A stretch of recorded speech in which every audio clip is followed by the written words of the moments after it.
Good morning second year commerce. आज agriculture credit का जो सेकेंड पार्ट है that is agriculture cooperative credit society आज हम लोग शुरू करेंगे। ये हमारा पार्ट 46 लेक्चर का होगा और आप लोगों को रिवाइज्ड जो सिलेबस था मिल गया होगा, मैंने समझा भी दिया होगा, आपको समझ में आ गया होगा। कोई क्वेरी होगा पूछ लीजिएगा, ठीक है। Before starting the cooperative credit society, first I would like to explain what is the cooperative society. View में आपने पढ़ा होगा, लेकिन हम इसको यहाँ पर पढ़ा देते हैं इन डिटेल और एक एग्जाम्पल जो मैंने क्रिएट किया था उसका। पहली बात आप जान लीजिएगा, cooperative credit society, Indian cooperative society act, Indian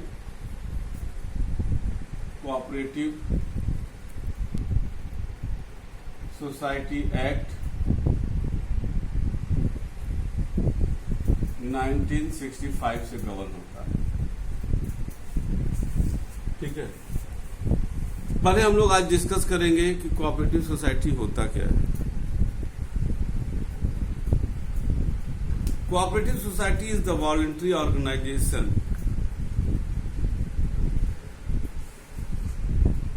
in which same class or people are come together to form an organization not for the profit motive, for the economic benefit. ये एक नॉर्मल वे में दिया जा सकता है। हम इसको एक टेक्निकल वर्ड को समझाएं उसके पहले एक एग्जांपल जो मैंने क्रिएट किया है कोऑपरेटिव सोसाइटी का, उसको आप ध्यान से सुनिएगा। सपोज कर लीजिए कि आज यहाँ से गोरखपुर से 60-70 किलोमीटर दूर एक चीनी मिल है, बहुत रिमोट एरिया में। ऑब्वियसली इस टाइप की चीनी मिल रिमोट एरिया में है। वहां पर जनरल मैनेजर से लेकर के चपरासी मजदूर तक 400 लोग काम करते हैं। फैमिली भी वहीं रहती है। एक एग्जांपल है, 400 लोग काम करते हैं, फैमिली भी उनकी वहीं रहती है। एक फैमिली में अगर हम क्या कहते हैं 4 लोगों को एक रख ले, 1500-1600 लोग वहां पर रहते हैं। वहां पर कोई आसपास मार्केट नहीं है। वो सारे 400 लोग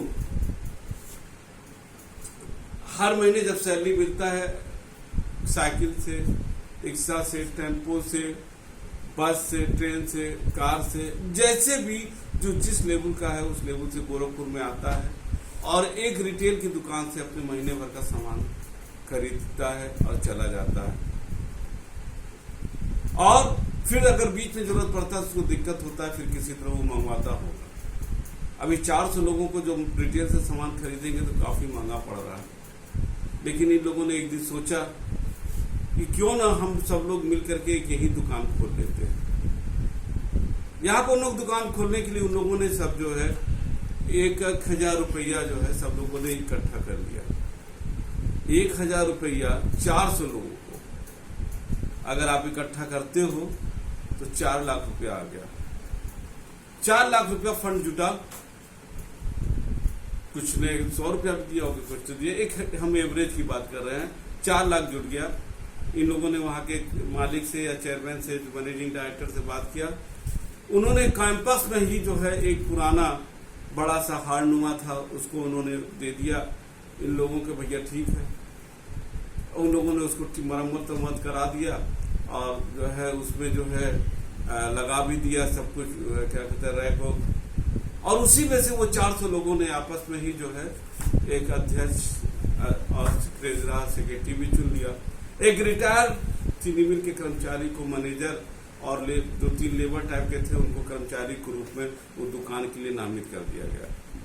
अब इसमें से जो लोग अध्यक्ष सचिव थे, अब सबको नहीं जाना ये अध्यक्ष सचिव थे, ये होलसेल मार्केट में हुआ या साहबगंज मंडी में गए और 4 लाख का सामान लिया है और भर दिया गया। और सारे परिवार जो 400 परिवार थे उनको कार्ड दे दिया गया कि साहब आप यहां से सामान लीजिएगा। अब जो भी जब वो होलसेल से लाएगा तो निश्चित रूप से रिटेल से काफी सस्ता पड़ा। अब जब सस्ता पड़ा तो वो सामान वहां पर आ गया सेंट्रलाइज, और चूंकि काफी बल्क मात्रा में था, उन लोगों ने बात भी कर लिया कि सिर्फ हम फोन करेंगे, आप माल भेज दीजिएगा। तो जो होलसेलर था उन्होंने कहा ठीक है भेज देंगे, अब बार बार आने की जरूरत भी नहीं है। आजकल ऑनलाइन पेमेंट और ये सब हो भी जाता है, कोई दिक्कत नहीं है। उन लोगों ने जो है उसमें सामान सजा दिया, अब दुकान शुरू हो गया। अब वही जो 400 लोग जिन लोगों ने पैसा लगाया था, वही लोग अब उनका परिवार वो ना भी जाए, उनका परिवार कार्ड ले लिया और आप जाकर के वहां से सामान ले लेते हैं। और सामान में जो होलसेल का प्राइस था उसमें एक नॉमिनल जो भी खर्चा था उसको जोड़ दिया गया, और उनको जो है जो गोरखपुर आके रिटेल से ले जाते थे, सिर्फ उनको सामान गोरखपुर में ही महंगा नहीं पड़ता था, बल्कि उनको आने जाने का ट्रांसपोर्टेशन खर्चा भी पड़ता था, वो सब यहाँ पर आकर के बच गया। अब वो सामान जो है उनको एक नॉमिनल रेट पर मिल गया। यहाँ पर देखना, यहाँ पर जो ये दुकान खोला गया इसका उद्देश्य प्रॉफिट मोटिव नहीं था, पैसा कमाने के लिए, क्योंकि वे सभी लोग सर्विस कर रहे थे और सभी लोग चीनी मिल से उनका रोजी रोटी चलता था, उससे नहीं चलता। इसका एक उद्देश्य था कि उन्होंने अपनी कई समस्याओं को बचा लिया और एक सामान उनको सस्ते रूप में मिल गया। That is the economic benefit, not the profit motive. और उसको वो जो है हर महीने, और जब भी वो सामान की जरूरत पड़ता था वो फोन कर देते थे, या महीने में एक बार जो मैनेजर साहब नियुक्त थे और वो जाते थे और लेके चले जाते थे। तो काफी जो 400 आदमी परेशान होते थे एक महीने में एक दो बार, अब वो नहीं होते हैं, यही लोग जाते हैं। लेकिन यहाँ पर बाहरी व्यक्ति यहाँ से दुकान का सामान नहीं खरीदेगा, यहाँ पर वहां पर काम करने वाला वही व्यक्ति यहाँ पर सामान खरीदेगा, और साल भर में जो भी सामान बिका उस सामान को जो है जितना भी जो भी लागत था वो तो पेमेंट हुआ, जो खर्चा था काट करके जो भी प्रॉफिट बचा, who will share the profit, the same people जो उसके मालिक भी थे और वही लोग उसके ग्राहक भी थे, उन लोगों को प्रॉफिट डिस्ट्रीब्यूट किया गया। किसके आधार पर? Not on the basis of the capital invested but on the basis of the transaction held by the, जो जिस व्यक्ति ने जितना ट्रांजेक्शन किया था उस व्यक्ति के उस पोर्शन के हिसाब से उनको प्रॉफिट का शेयर उनको दे दिया गया। अब आप देखिए, जब हम कहते हैं प्रॉफिट मोटिव, इसका मतलब होता है कि हमारा रोजगार है, हम उसके हिसाब से हमने जो है उसमें प्रॉफिट किया। यहाँ पर किसी व्यक्ति का रोजगार नहीं था, वो एक अपनी सुविधा के अनुसार अपने जो तमाम परेशानियां उसको दूर करते हुए उनको फायदा भी हुआ, क्योंकि उनको उसी जगह अपने दरवाजे पर ही सामान सस्ते रेट पे मिल जाता था। That's why I have said that is the economic benefit. Same class का यहाँ मतलब हुआ कि जो वहां के कर्मचारी थे वही, ठीक है। एक इसको एग्जाम्पल मैंने लिया, एक एग्जाम्पल आप दो सपोज कर लीजिए, आपकी क्लास में 50 बच्चे हैं। अक्सर ये होता है 50 बच्चों में कि कभी किसी को पैसे की जरूरत है, वो घर से भूल गया। अब 50 बच्चों ने क्या किया, 10-10 रुपया मिलाया, 500 रुपया हो गया। एक बच्चा उसमें से जो क्लास के प्रीफेक्ट था उसको दे दिया गया, वो 500 रुपया रखा था। मान लीजिए कि आपको 100 रुपया जरूरत है, आपने 100 रुपया उससे लिया, उसमें उन लोगों ने बना दिया कि 3 दिन जो लेगा उससे 5 रुपया ले लेंगे, 3 दिन का 5 रुपया, 3 दिन में उसने दे दिया 5 रुपया। अब यही पैसा वो जो है जब भी जिसको रहता था वो लेता था 3 दिन के लिए, अब 5 रुपया 105 वापस कर देता था एक एवरेज। तो ये भी एक another form of the credit cooperative society है कि सभी लोग यहाँ पर सेम क्लास का क्या मतलब हुआ, चीनी मिल वाले केस में सेम क्लास का मतलब होता है वर्कर, यहाँ पर सेम क्लास का मतलब होता है स्टूडेंट, टीचर का एक ग्रुप बन सकता है, उसको कहेंगे सेम क्लास। वीवर सेक्शन होते हैं, जो बुनकर होते हैं वो अपना बना लेते हैं। वकील अपना, अगर सिर्फ वकील जुटे हुए हैं तो उसको भी जो है सेम क्लास बोलेंगे।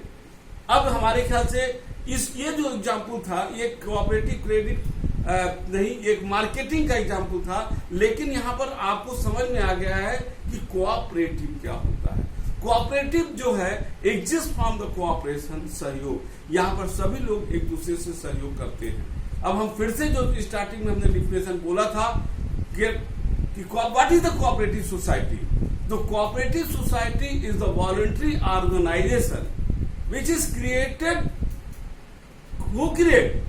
created by the same class of people, and the same class of people are the customer of the, only the same class of the people can take the facility from that organization.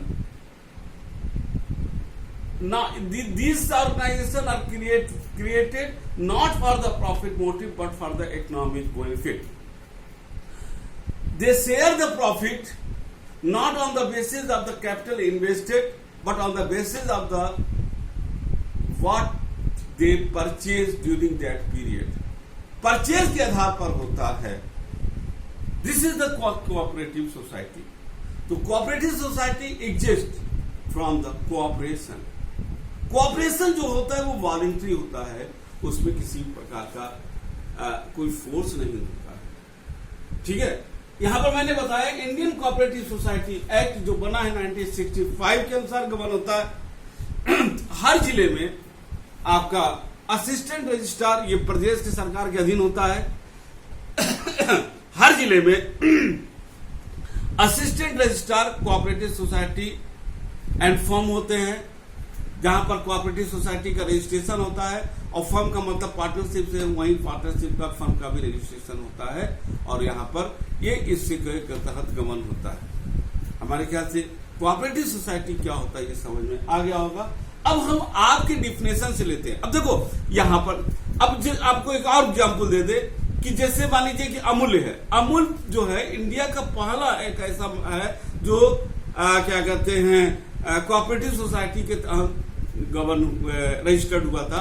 अब तो वो limited liability में हो गया। इस समय अमूल का अगर फुल फॉर्म है, अब अमूल का दूध, अमूल का मक्खन तमाम खाते हो गए, अमूल का फुल फॉर्म है आनंद मिल्क यूनियन लिमिटेड।